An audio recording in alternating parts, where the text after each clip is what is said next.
Hello guys, current affairs funda में आप सभी का स्वागत है। मैं हूं आपके साथ अभिषेक शर्मा और आज के इस वीडियो सेशन में हम 3 अक्टूबर तक के सभी इंपॉर्टेंट करंट अफेयर्स कवर करने वाले हैं। हमेशा की तरह आप इस वीडियो को अंत तक जरूर देखिएगा। आज भी आपको काफ़ी कुछ जानने के लिए मिलेगा। सेशन की शुरुआत करने से पहले आप सभी को बताना चाहूँगा, यदि आप हमारी daily current affairs PDF, weekly PDF, monthly PDF और हर महीने के banking and economic awareness PDF चाहते हैं तो करंट अफेयर्स फंडा का 1 मेंबरशिप प्लान आप ज्वाइन कर सकते हैं, जिसका लिंक आपको वीडियो के डिस्क्रिप्शन में या फिर फर्स्ट कमेंट में मिल जाएगा। आपको बता दें, इस 1 मेंबरशिप प्लान के तहत जितना भी हमारा PDF कंटेंट है वो हम आपको 1 साल तक के लिए प्रोवाइड कराते हैं, जिसे आप डाउनलोड कर सकते हैं, प्रिंट आउट भी निकलवा सकते हैं। इसके लिए चाहे तो आप करंट अफेयर्स फंडा ऐप को यूज़ कर सकते हैं या फिर अपने लैपटॉप या सिस्टम की मदद से वेब लॉगिन भी कर सकते हैं। कोई भी आपका एग्जाम हो, बैंकिंग, SSC, रेलवे या फिर स्टेट PCS, जहाँ पर भी जनरल अवेयरनेस या करंट अफेयर्स पूछे जाते हैं, सभी एग्जाम्स के लिए हमारा PDF कंटेंट काफ़ी यूजफुल है। इस PDF कोर्स में आपको RBI circulars, financial awareness, digital awareness, banking awareness, general and economic awareness सब कुछ प्रोवाइड करा रहे हैं। इस बार जो IBPS PO रिक्रूटमेंट नोटिफिकेशन 2025 आया है, उसमें आपने देखा होगा मेंस एग्जाम के सिलेबस में कि जनरल अवेयरनेस सेक्शन के साथ साथ RBI सर्कुलर्स टॉपिक भी मेंशन है। तो यहाँ से क्वेश्चन पूछे जाएंगे, आपको पढ़कर जाना है। RBI सर्कुलर्स आप RBI की वेबसाइट से पढ़ सकते हैं, वहाँ पर अवेलेबल रहते हैं। पर क्योंकि आप एस्पिरेंट्स हैं, आपके लिए थोड़ा टाइम कंज्यूमिंग हो जाएगा अगर आप खुद से RBI सर्कुलर्स पढ़ेंगे, क्योंकि एक तो काफ़ी लेंथी होते हैं और फाइनेंशियल और इकोनॉमिक टर्म्स इनमें काफ़ी यूज़ होती है, तो हो सकता है आपको समझने में काफ़ी समय लगे और बाकी सब्जेक्ट्स भी आपको पढ़ने हैं, उसके लिए समय आपके पास कम बच जाएगा। तो यही काम करंट अफेयर्स फंडा ने हम आपका आसान कर दिया है। हमने क्या किया है, जितने भी RBI सर्कुलर्स हैं पिछले 5-6 महीनों को, उन्हें काफ़ी ईजी लैंग्वेज में PDF फॉर्मेट में रेडी किया है, तो आप अच्छे से उन्हें पढ़ सकते हैं, समझ सकते हैं। जितने भी फैक्ट्स एंड फिगर्स हैं जो महत्वपूर्ण हैं, सबको इंक्लूड किया गया है और जो इररिलेवेंट फैक्ट्स हैं उन्हें हटा दिया गया है। साथ ही हर RBI सर्कुलर के साथ MCQs भी ऐड किए गए हैं। तो पहले आप RBI सर्कुलर्स पढ़ेंगे, फिर MCQs से उन्हें प्रैक्टिस करेंगे, आपकी अच्छे से तैयारी इसकी हो जाएगी। बैंकिंग अवेयरनेस कोर्स पहले हम अलग प्रोवाइड कराते थे, पर अब इसी कोर्स में हमने इंक्लूड कर दिया आपकी सहूलियत के लिए। कंप्लीट बैंकिंग अवेयरनेस पढ़ाई गई है, न केवल आपके बैंकिंग मेंस एग्जाम के लिए, बल्कि अगर आप बैंकिंग इंटरव्यूज देते हैं वहाँ पर भी यूज़फुल रहेगा। और अगर आप SSC, रेलवे, स्टेट PCS जैसे एग्जाम्स दे रहे हैं जहाँ पर इंडियन इकोनॉमी के क्वेश्चंस पूछे जाते हैं, वो भी आप कर पाएंगे, क्योंकि कंप्लीट इंडियन इकोनॉमी इसमें पढ़ाई गई है।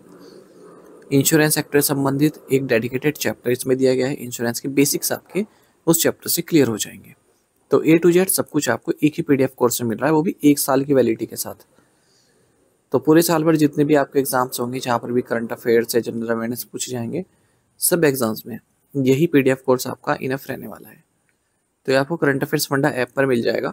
ऐप का लिंक वीडियो के डिस्क्रिप्शन में दिया गया है और फर्स्ट कमेंट में भी पिन कर दिया गया है। तो उस लिंक पर क्लिक कीजिए, ऐप को इंस्टॉल कीजिए। लॉगिन करने के बाद ये कोर्स आप बाय कर पाएंगे। फिर भी कोई डाउट अगर आपका रहता है तो हमारा कस्टमर केयर नंबर है 8448169188, इस पर आप कॉल कीजिए या फिर व्हाट्सएप करके भी जानकारी प्राप्त कर सकते हैं। तो बिना किसी देरी के शुरुआत करते हैं इस वीडियो सेशन की। सेशन की शुरुआत हमेशा की तरह क्वेश्चन ऑफ द डे से करेंगे, जिसका आंसर आपको अभी कमेंट बॉक्स में करना है। पूछ रहे हैं कि आर्थिक सहयोग एवं विकास संगठन का मुख्यालय कहाँ स्थित है? Where is the headquarters of the organisation for economic cooperation and development located? Options हैं Paris France, London UK, Vienna Austria या फिर ज्यूरिक स्विट्जरलैंड। जल्दी से आंसर कर दीजिए, फिर हम आगे बढ़ते हैं। और इसी तरह के क्वेश्चन यदि आप प्रैक्टिस करना चाहते हैं तो मैं टेलीग्राम पर जरूर ज्वाइन कीजिएगा। करंट अफेयर्स फंडा नाम से हमारा टेलीग्राम चैनल है।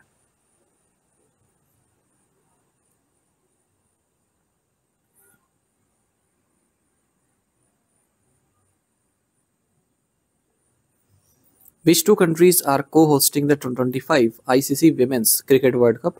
कौन से दो देश 2025 ICC महिला क्रिकेट विश्व कप की सह मेजबानी कर रहे हैं? ऑप्शंस आपके सामने हैं। सही आंसर ऑप्शन C है, इंडिया एंड श्रीलंका। तो 2025 ICC women's cricket world cup ये 30 सितंबर से शुरू हो चुका है, 2 नवंबर 2025 तक चलेगा।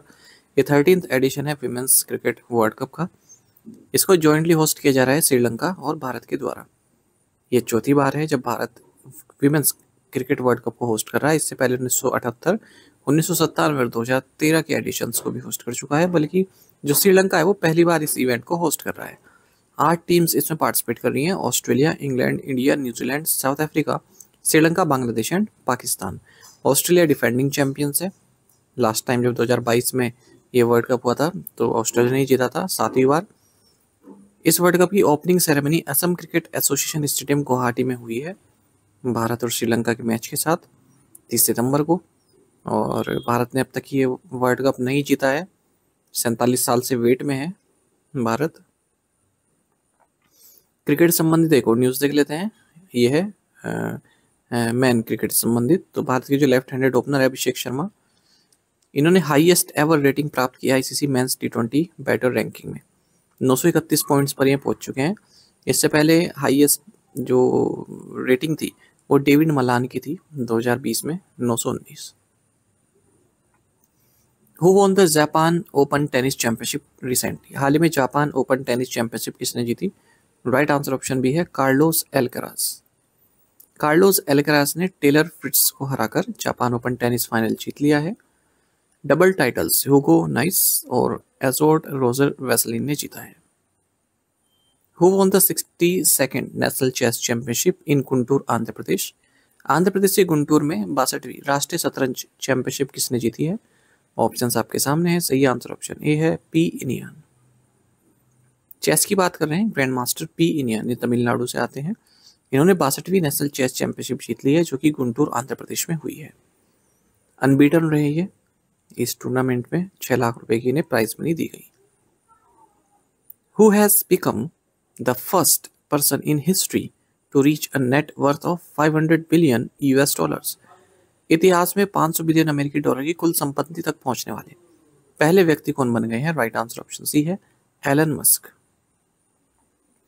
तो एलन मस्क फर्स्ट पर्सन बने हैं हिस्ट्री में जिनकी नेटवर्थ 500 बिलियन यूएस डॉलर को क्रॉस कर चुकी है। ऐसा फोर्ब्स के रियल टाइम बिलियनियर्स ट्रैकर में बताया गया है। टेस्ला एंड स्पेसएक्स के सीईओ हैं एलन मस्क और $500 बिलियन मार्क को इन्होंने क्रॉस कर लिया है। और इनकी जो संपत्ति है वो लैरी एलिसन जो कि को फाउंडर है ओरेकल से, उनकी संपत्ति से 150 बिलियन यूएस डॉलर ज़्यादा है। और ऐसा भी कहा जा रहा है कि मस्क वर्ल्ड के फर्स्ट ट्रिलियनियर बन सकते हैं 2033 तक। Who has become India's youngest billionaire according to the 14th edition of the M3M Hurun India Reach List 2025? M3M Hurun India Reach List 2025 के 14वें संस्करण के अनुसार भारत के सबसे युवा अरबपति कौन बन गए हैं? ऑप्शंस आपके सामने हैं। सही आंसर ऑप्शन सी है अरविंद श्रीनिवास। मुकेश अंबानी और उनकी फैमिली ये फिर से इंडिया के रिचेस्ट बन गए हैं। इनकी नेटवर्थ 9.55 लाख करोड़ रुपीस की है। ऐसा बताया गया है 14th edition of M3M Hurun India rich list 2025 में, जिसे M3M इंडिया ने हुरून रिसर्च इंस्टीट्यूट के साथ मिलकर जारी किया है। गौतम अडानी एंड फैमिली ये दूसरे पोजीशन पर है 8.14 लाख करोड़ रुपीस के साथ। रोशनी नादर मल्होत्रा चेयरपर्सन है SCL टेक्नोलॉजीज की, इंडिया की रिचेस्ट वुमेन है। रोशनी और इनकी फैमिली ने 3rd स्पॉट हासिल किया ओवरऑल रैंकिंग में 2.84 लाख करोड़ रुपीस के साथ। इंडिया की रिचेस्ट वुमेन भी है ये, केवल 44 साल की। 4th पोजीशन पर Cyrus S Poonawalla and family है। Kumar Mangalam Birla and family 5th position पर आते हैं।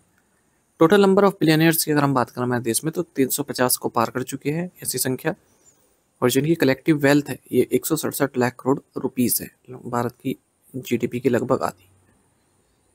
अरविंद श्रीनिवास 31 साल के हैं, फाउंडर हैं परप्लेक्सिटी के, इंडिया के यंगेस्ट बिलियनियर हैं। इनकी फॉर्च्यून 21,190 करोड़ रुपए है। अगर हम यंगेस्ट इंडिविजुअल की बात करें तो वह कैवल्य वोरा 22 साल के, को फाउंडर हैं जेप्टो के। और इनके जो बिजनेस पार्टनर हैं आदित्य परिचा 23 साल के, ये 2nd यंगेस्ट बिलियनियर हैं। मुंबई टॉप सिटी है बिलियनियर्स के लिए, सबसे ज़्यादा है यहाँ पर, 451 इंडिविजुअल्स हैं यहाँ पर। और इसके बाद फिर न्यू दिल्ली है 223 बिलियनियर्स के साथ, बेंगलुरु 116 के साथ। सेक्टर वाइज देखें तो फार्मास्यूटिकल इंडस्ट्री लीड कर रही है 137 बिलियनियर्स के साथ, फिर इंडस्ट्रियल प्रोडक्ट्स, फिर केमिकल एंड पेट्रोकेमिकल्स। टोटल 101 महिलाओं को इस 2025 की लिस्ट में शामिल किया गया है। शाहरुख खान भी बिलियनियर क्लब में एंटर हो चुके हैं पहली बार। इनकी टोटल वेल्थ 12,490 करोड़ रुपए है। Which of the following is not listed as a recipient of the 2025 right livelihood award? निम्नलिखित में से कौन 2025 राइट लाइवलीहुड पुरस्कार के प्राप्तकर्ताओं में से एक नहीं है? राइट आंसर ऑप्शन सी है ग्रेटा थुनबर्ग। देखिए राइट लाइवलीहुड अवार्ड दिए गए हैं 4 लोगों या फिर ऑर्गेनाइजेशन को, मतलब लोग भी हैं उसमें, पर्सन भी हैं, ऑर्गेनाइजेशन भी है। तो जस्टिस फॉर म्यांमार ये एक्टिविस्ट हैं, मतलब एक्टिविस्ट का ग्रुप है ये, जो बर्मा की जो मिलिट्री जनता है उसकी सोर्स ऑफ फंडिंग क्या है, कहाँ से उन पर पैसा आ रहा है, उसको ट्रेस करते हैं, एक्सपोज करते हैं। इन्हें राइट लाइवलीहुड अवार्ड मिला है। Right livelihood alternative Nobel prize भी इसको बोला जाता है। हर साल 4 लोगों को दिया जाता है जिन्होंने जस्टिस, पीसफुल, सस्टेनेबल वर्ल्ड में कंट्रीब्यूट किया है। 1980 में इसकी स्थापना हुई थी German Swedish philanthropist Jakob von Uexkull के द्वारा। 2 लाख यूरो की प्राइज मनी इसमें दी जाती है। अदर विनर्स देखें, एक तो जस्टिस फॉर म्यांमार हो गया, दूसरे विनर है Pacific Islands student fighting climate change organisation, तीसरे विनर है गुआम के human rights lawyer Julian Aguon, और चौथे हैं ताइवानीज टेक्नोलॉजिस्ट ऑड्रे टाइन।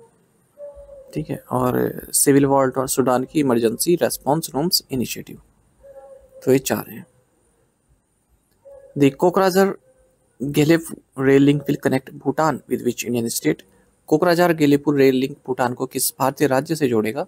राइट आंसर ऑप्शन ए है Assam. The government of India ने 2 रेल लिंक्स अनाउंस किए हैं। टोटल लेंथ 89 किलोमीटर रहने वाली है भारत और भूटान के बीच में। एक तो है कोकराझार गेलेपुर, दूसरा है बनारहाट सम्प से वेस्ट बंगाल। टोटल कॉस्ट रहेगी 4033 करोड़ रुपए। तो पहली बार रेल कनेक्टिविटी लागू की जाएगी इंडिया और भूटान के बीच में।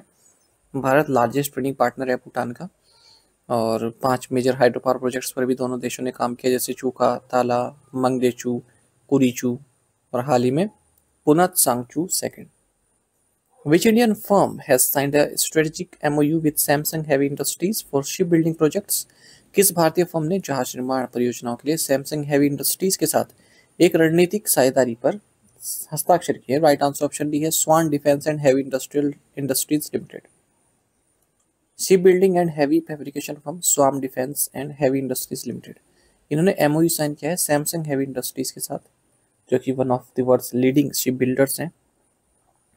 दोनों ही कंपनीज जॉइंटली एक्सप्लोर करेंगी कमर्शियल शिप बिल्डिंग और हैवी इंजीनियरिंग प्रोजेक्ट्स को, दोनों ही डोमेस्टिक और इंटरनेशनल मार्केट में। तो ब्रॉड रेंज ऑफ वेसल्स जिसमें टैंकर्स हैं, गैस कैरियर्स हैं, कंटेनर शिप्स हैं, स्पेशलाइज्ड शिप्स हैं, इनको बनाया जाएगा। Which country topped the medals table at the 11th ISSF Junior World Cup in New Delhi? नई दिल्ली में आयोजित 11वें ISSF जूनियर विश्व कप में पदक तालिका में कौन सा देश शीर्ष पर रहा? राइट आंसर ऑप्शन सी है इंडिया। तो 11th edition of ISSF junior world cup ये doctor Karni Singh shooting range New Delhi में कंक्लूड हुआ है। भारत ने मेडल टेबल को टॉप किया है 8 गोल्ड, 10 सिल्वर और 8 ब्रॉन्ज के साथ। AIL इंडिविजुअल न्यूट्रल एथलीट ये सेकंड पोजीशन पर रहे, तीसरे नंबर पर इटली रहा है। Which 2 countries will co-host the first ever women's T20 World Cup cricket for the blind in November? नवंबर में पहली बार महिला T20 विश्व cup cricket for the blind की सह मेजबानी कौन से देश करेंगे? फिर से राइट आंसर ऑप्शन सी है इंडिया एंड श्रीलंका।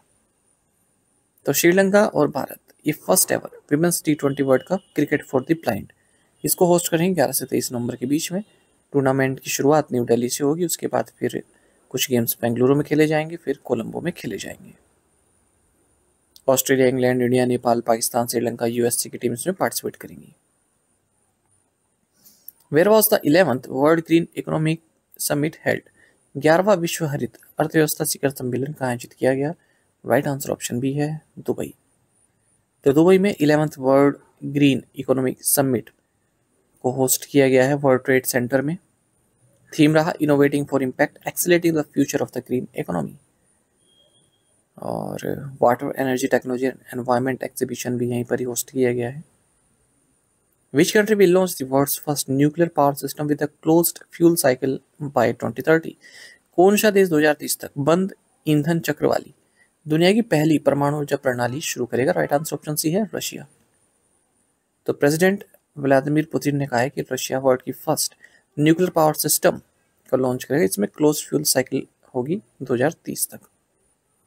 तो इस सिस्टम में क्या होगा, जो भी फ्यूल स्पेंड किया गया 95% तक उसको रीयूज किया जा सकेगा, यानी कि जो रेडियो एक्टिव वेस्ट है उसको काफ़ी संख्या में कट कर दिया जाएगा और यूरेनियम डिमांड भी उससे थोड़ा ईज हो जाएगी।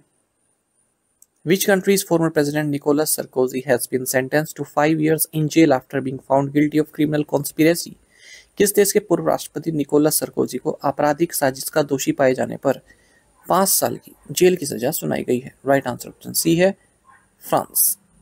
तो farmer French president Nicolas Sarkozy, इन्हें 5 साल की जेल की सजा सुनाई गई है। क्रिमिनल कॉन्स्पिरेसी का इन्हें दोषी पाया गया है।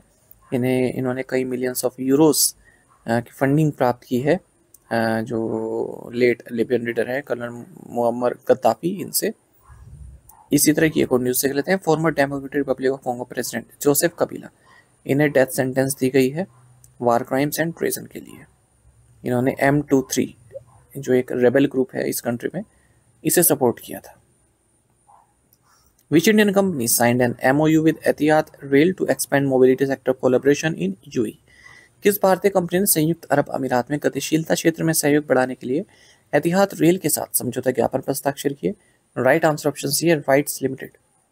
तो राइट्स लिमिटेड जो कि इंडिया की एक transport infrastructure consultancy and engineering firm है, इन्होंने MOU साइन किया है एतिहाद रेल के साथ मोबिलिटी सेक्टर में कोलैबोरेट करने के लिए यूएई और इंटरनेशनल मार्केट्स में। इस एग्रीमेंट को फॉर्मलाइज किया गया global rail transport infrastructure exhibition and conference Abu Dhabi में। तो इस पार्टनरशिप के तहत जो राइट्स है वो कोलैबोरेट करेगी national infrastructure construction company NICC के साथ, जो कि सब्सिडरी है एतिहाद रेल की। Where was the 28th national conference on e governance held? E governance पर 28वां राष्ट्रीय सम्मेलन कहाँ आयोजित किया गया? राइट आंसर ऑप्शन डी है विशाखापट्टनम। तो 28th national conference on e governance ये विशाखापट्टनम आंध्र प्रदेश में आयोजित किया गया है और विशाखापट्टनम डिक्लेरेशन को अडॉप्ट किया गया। इस समिट को होस्ट किया गया department of administrative reforms and public grievances, ministry of electronics and IT and government of Andhra Pradesh के द्वारा। इस कॉन्फ्रेंस का थीम रहा विकसित Bharat, civil service and digital transformation. Which two organizations are partnering to implement biomedical research career programs phase 3? Biomedical research career program चरण 3 को लागू करने के लिए कौन से दो संगठन साझेदारी कर रहे हैं? राइट आंसर ऑप्शन सी है DBT and Wellcome Trust UK। Union cabinet ने biomedical research career programme phase 3 को कंटिन्यू करने का अप्रूवल दे दिया है। इसको इम्प्लीमेंट किया जा रहा है department of biotechnology, Wellcome Trust United Kingdom और special purpose vehicle India Alliance के द्वारा। थर्ड फेज है ये 2025-26 से 2030-31 तक, और अनदर 6 ईयर भी इसमें ऐड किए गए हैं 2031-32 से 2037-38 तक।